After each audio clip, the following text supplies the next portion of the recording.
ንኮሮና ቫይረስ ከጋዱ ዝኽእሉ ቀንዲ ጸገማት ጥዕና ህይወት ወዲ ሰብ ብዘይ ጥዕና ከንቱያ ጥዕና ኣገዳስ ባእታ ናይ ህይወትና እዩ ብዘይ ጥዕና ስሩዕ ህይወት ክህልወና ኣይክእልን ክበሃል ይከኣል ንሎሚ ጸገማት ጥዕና ድኽም ስርዓት ምክልኻል ሰብነት ማለት ልስሉስ ኣካልታት ትሹ ናይ ሓደ ድኹም ሰብነት ኣካል ዝገልጹ ኣዝዮም ተነቀፍ ጸገማት ጥዕና ኮቪድ-19 ክንርኢና ተኸታተሉና أقدموا تنحى تجمعات عنا زلون بصحة عين السبات عبز على حدقة ملكة كوفيد 19 يركبوا إزمالة حمام لبي حمام شكر لعل تقطع من أزمان وزتهن إز فيروس نتيجة سنبوء يتقع بس إنكت فيروس كأتون كله سرعة مكل خل نفس ناس فتروس تجننا أجواب قبل ملصقة نوشت أو رقصي يجادو بدرجة عالم لعلي 700 تعوق كنزل اليوم حمات كوفيد 19 أقدموا تنحى مسيرتها وتقدمت عنا نيروميو إذن اليوم مدبنا قل خابتهم من كورونا فيروس تنكفت تقبروا تقدمت عنا مالت بمتأن دخمت لسلوس الشوك في الأكلات سلزلوم ديو وي سرعة مكل خالهم دخم سلزخونو نزبل حتون إذن كال إنزا حزت وحسويو حيزنا لكم قريبنا زلنا تخذاتلنا أتوم كأندا قدستي مسيرتاوين ጸገማት ጥዕና ንኮቪድ-19 እዚኦም እዮም ሕድራት ሕማማት ሳንቡ ኣዝማ ሕማም ልቢ ሕማም ሽኮር ጸገማት ከብድን ኩሊትን ከምኡውን ኩሎም ንስርዓትና ዘደኸሙ ሕክምናታትን መድሃኒታትን ንኣብነት ንምጥቃስ ሕክምናታት ካንሰር ወይ ድሕረ ምስጋር ኣካላት ኣዝማ ጸገም መስተንፋስ ኮይኑ ብልዕል መጠን ዝኾነ ተነቃፍነትን ነድርት ቦታትን ትንፋስ ዝበገስ ምልክታቱ ኸኣ ምስዓል ፋጣስ ተሓወሶ ኣተነፋፍሳ ምጭባጥ ኣፍ ልብን ሕጽረት ትንፋስን እዮም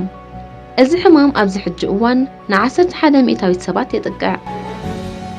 መጥቃዕቲ ኣዝማ ብዝኾነ ነቲ ቦታት ትንፋስ ዘቕሕር ወይ ዘቁጥዕ ነገር ክብገስ ይኽእል በኣዝማ ሳቂዩ ሰባት ኮቪድ-19 እውን ነቶም ትቦታት ኣየር ዘጥቅዕ ምዃኑ ዝያዳ ጥንቃቐ ክገብሩ ይግባእ ጸገማት ሳንቡ ኣብዚ ግዜ እዚ ካብ ኣዝማ ወጻኢ ብብዝሒ ዝረኣዩ ጸገማት ሳንቡ እዚኦም እዮም ኣስቤስቶስ ካብ ድሮና ኣስቤስቶ ዝብገስ ብሮንካይትስ ዘይንቡር ምግዛፍ ክፋላት ቱቦ ብመተንፈሲ ስቲክ ፊብሮሲስ ካብ ወለዶ ሰጋገር ንዋሕታት ሳንቡ ዝጎድእ ጸገም ኤምፋሲማ ሕጽረት ትንፋስ ዘስዕብ ኩነታት ካንሰር ሳንቡ ፕሉራል ኢንፊውዥን مملأ فساس سانبو بلورسي ندرج فان قفو أفلبي سيليكوسيس كان متنفاس دقيقة السيليكا زبقت تقم متنفسي أكلاتن عباي سعلن كم أون شجرة متكخزن تقوص عبين سانبونا أزيو تنقافي تيقبرا كاب كلو أكلاتنا أتاب متكخ كاند اتهسة وي اتسلو سانبونا ሳንቡ بتمدتي وحيتات زقومتيا سلزخايا كنستنفس كلنا تجبتن تسرقحن شجاران تنباخون كالوتن تتفلاليو تقاداتي قاماتن نسرعات مستنفاس تسألو بأتاتات اللووم ازوم قامات زياتهم نسانبو بمتسلم نفات زمسل زلت افساسي عملو عليا يفريو بزمخني عدما اتكختي بسنك شجرة بزخونة حمامات كتقعو يرأيو نقابلنت سعال برونكايت أزمة ندرسان بو بعابيون نزن علمنا نتلالي وازلو نيموت تفعات كورونا فيروس عطريان مستقبر مزنعتي اتوم كأندب كورونا استلخفو أتكخت شجرة من باروم يقلد مبزحتينا تعنانا بزقبان محلاو شللت النت نرئينا أما عالتاوي هوتنا زقاتونا كم نوح تنحي سعال دهم دقاس تدقاقامي دخم كتسأل حمام رأسي وزته بالنزوترهم حماق لمرتات سعبو كخوني اليوم عاب إنك كايرو سرحات النزوترو لمرتات إنو وصلوا مكبتات قبو مكتال زي نقبر انتو غينا ناي متصور عقمنا مالت إميون سيستمنا استحاتا خون زلو تقلو عبيو ناي متصور عقمنا مالت إميون سيستم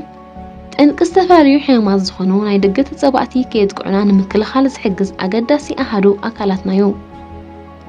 دخوم ناي متصوار عقمي زلوهم سواد دما نستفلاليو حيومات زتقعو يوم ገለ ካብቶም ሕሙማት ንምጥቃስ ኮሮና ቫይረስ ሓደ እዋናውን መፍትሕን ዘይተረኽቦን ቫይረስ እዩ። ሕማም ልቢ ዓለም ለኻዊ መጽናዕቲ ከም ዘመልክቶ ሕማም ካርዲዮቫስኩላር ስርዓት ዑደት ደም ዘለዎም ሰባት ካብ ማእከላይ ኣባል ሕብረተሰብ ንላዕሊ ብሰንኪ ሕማም ኮቪድ-19 ክሞቱ ዝያዳ ተኽእሎ ኣለዎም። ክሓሙ ዝለዓለ ተኽእሎ ስለ ዘለዎም ዘይኮነ ኣዝዩ ዝኸፍእ ሕማም ክሕዞም ዝለዓለ ተኽእሎ ስለ ዘለዩ ኮቪድ-19 ናብ መጉዳእቲ ልቢ ዘምርሕን ኣብ መወዳእትኡ ከዓ መጥቃዕቲ ልቢ ዘኽትል ክቱር ንድረት ጭዋዳታት ልቢ የምጽእ። ስለዚ እቶም ብሕማም ልቢ እንሳቐ ሰባት ዝያዳ ጥንቃቐ ክንገብር ይግባእ። ሓደ ጥዑይ ዓይነት ኣነባብራ ህይወት ኣገዳሲ እዩ።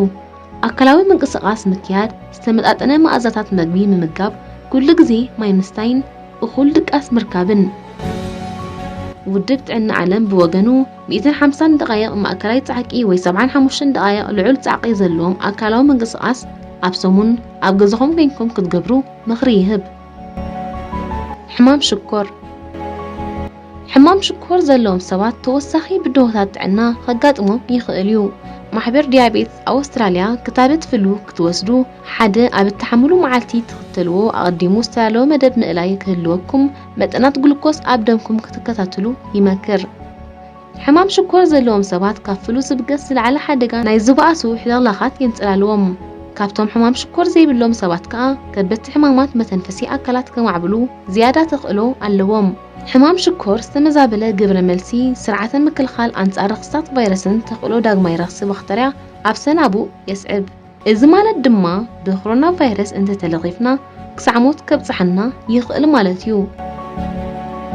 ጸገማት ጸላም ከብዲ ሃፒታይትስ ቢ ወይ ቦ ወይ ሲ ወይ ካልእ ዝኾነ ጸገም ጸላም ከብዲ ዘለዎም ሰባት ንኹሉ ሓፋሽ ዝምከሩ ዘለዉ ሓደ ዓይነት መከላኸሊ ሜላታት ክጥቀሙ ኣለዎም። ኩሉ ግዜ ንቑሓት ኮይንኩም ነብስኹም ኣንጻር ኮቪድ-19 ምክልኻል ዝተውሃቡ ስጉምትታት ተኸተልዎ። ከቢድ ሕማም ጸላም ከብዲ ዘለዎም ሰባት ኣንጻር ኢንፍሉዌንዛን ኒሞኮካል ሕማምን ክታበት ክወስዱ ይምከሩ። ሕማም ኩሊት ዘለዎም ሰባት ልክዕ ከምቲ ፍሉ ክሕዞም እንከሎ ዝህሉ ዝለዓለ ሓደጋ ተኽእሎ ከቢድ ምልክታት ሕለኽላኻትን ካብ ኮሮና ቫይረስ ከም ዘጋጥሞም ክፈልጡ ኣለዎም። እቶም ሕሙማት እንተተጸሊእዎም ማይ እንተጸሚኦምን ኣብ ርእሲኡ ካልኣዊ ረኽሲ እንተለዎምን ኮቪድ-19 ንኽሊቶም ኣብ ስርሓ ክትንክፋ ይኽእል እዩ። ፍወሳን ክንክን ሕክምና ካንሰር ሰባት ብካንሰር ክሓልፉ ከለዉ ስርዓተ ምክልኻል ነብሶም ድኽም ዝበለ ይኸውን። ንምቕናስ ተኽእሎታት ረኽሲ ኣብ ግዜ ሕክምናን ድሕሪኡን ብሰራሕተኛታት ክንክን ጥዕንኦም ዝወሃብ ፍሉይ ምኽርታት ጥንቃቐን ብቐጻሊ ክከታተልዎ ኣለዎም። ብዝተኻለ መጠን ኣብ ገዛ ምዃን ኣድላይ ዘይኮነ ጉዕዞን ህዝባዊ መጓዓዝያን ምውጋድ ኣዝዩ ወሳኒ እዩ። ስርዓተ ምክልኻል ሕሙማት ኣብ ድሕረ ምቅያር ኩሊት ዝግበር ሕክምናውን እንተኾነ ኣብ ተመሳሳሊ ኩነታት እዩ ዝርከብ።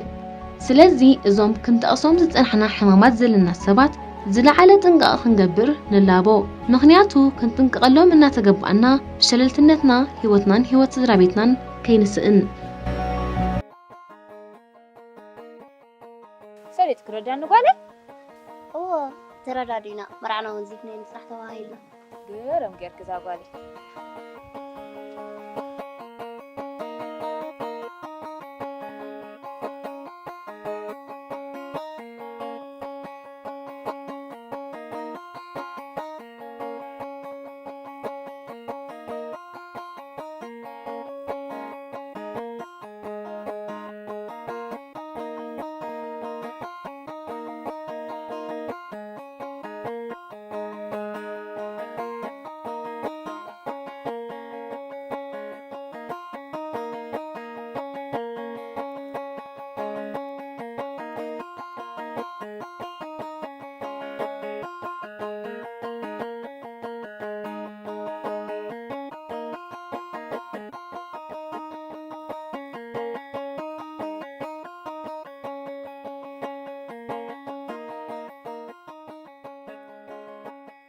እንታይ ደኣ ኩሉ ብኣልኮል ተሓጽቢዮ ብዘይከነ መንዶ ዝሕዘለይ አይታሹ በማሚ በባሕረዶ ተላይኽና ዱካን በጽሕና ንምት የለና እንታይ ሞ ዱካን ተበጽሕና ድሓር ከዓ ሰብ ሰላም ባል ገዲፍና ኢና ሰብ ሰላም ባል ጥራይ ኮይኑ أبدو كينا جنزب يبنا مال استلينا نقبل مع صنحز شجورتكم ديرة نجزيل نغمرز نقول نحذا وزتا بخمس دريتة تنكينا خاص جرانا لك هو حق خبار نايتي